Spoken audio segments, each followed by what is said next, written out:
For the first half of the 2020s, the tech industry operated in a state of nearly pure experimentation. Billions of dollars poured into speculative crypto assets, while early generative AI models were rapidly bursting into view, looking incredibly close to magic. But as these experiments left the laboratory and reached hundreds of millions of daily users, they ran out of open runway. The scale of adoption forced a collision with existing real-world laws, federal regulators, and heavily entrenched corporate rivalries. That mounting tension finally broke over a single weekend, Sunday, June 14, 2026. Over the course of 48 hours, the industry absorbed a massive wave of forced maturation. We saw the first true tests of artificial intelligence liability, intense government scrutiny of a highly anticipated corporate IPO, legacy hardware platforms scrambling to adapt, and massive institutional shifts in digital finance.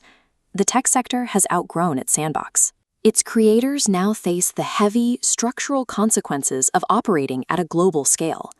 A Chinese cybercrime network used Google's own Gemini AI against it, automating scams end-to-end to generate fake login pages. By mimicking trusted brands, this network pumped out 2.5 million phishing messages in exactly 2 weeks. Google responded by filing suit against Outsider Enterprise, creating a legal distance between the corporation and the criminal weaponization of its tools. Meanwhile, OpenAI found itself under different pressure. Just 5 days after announcing its $150 billion initial public offering, company leadership faced an immediate regulatory crisis. A coalition of 42 state attorneys general issued a sweeping subpoena to OpenAI. They demanded comprehensive details on how the company manages user data, targets advertising, and implements guardrails to protect minors and seniors. AI companies can no longer operate unchecked. They are now exposed to direct legal liability and a fragmented 50-state regulatory maze. On the consumer side, market pressure is forcing shifts inside legacy companies. For 15 years, Apple kept Siri as a voice-activated system feature.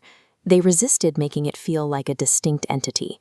Then, ChatGPT conditioned hundreds of millions of users to expect a real, multi-turn conversation with their AI. That dominance forced Apple to react. With iOS 27, they finally released Siri as a standalone app with its own dedicated home screen icon. To survive against modern competitors, this new Siri platform has to retain full conversational history and sync context across the iPhone, Mac, and Vision Pro. We're seeing a similar dynamic in hardware. Apple has a long-standing habit of waiting for new components to mature before shipping. By waiting for 7 years, they allowed Samsung to operate virtually unchallenged in the foldable phone space. Now, Apple is entering that market with the late 2026 iPhone Fold. Instead of defining the category, they must directly combat Samsung's 8th-generation standard. The strategy of waiting to perfect a product is increasingly difficult to maintain. Real-world market pressure is now forcing even the most careful and patient giants into sudden, highly reactive product launches. Even the spaces that used to be considered completely fringe or hobbyist are now being rapidly matured by institutional money. Look at Ethereum. If you only track its public price, you miss the incredible scale of its actual behind-the-scenes adoption. Wall Street has embraced TradFi tokenization, the process of putting traditional financial assets, like government bonds and corporate stocks, onto a blockchain. Financial institutions have quietly moved Ethereum into live production infrastructure. That wave reaches digital culture, too. In June 2026, a sealed first production copy of Super Mario Bros. Sold at auction for $3 million. A new class of tech wealth treats nostalgia like fine art, completely divorcing the physical cartridge's value from its original function as a toy. When massive institutional capital flows in to legitimize an asset, the fringe element disappears. Rogue networks and hobbyist markets transform into serious financial vehicles. By June 2026, the tech industry's unregulated experimental phase reached its limit. The rules of engagement have shifted. Scaling an idea today requires surviving ruthless corporate lawsuits, navigating massive state subpoenas, and fending off legacy competitors.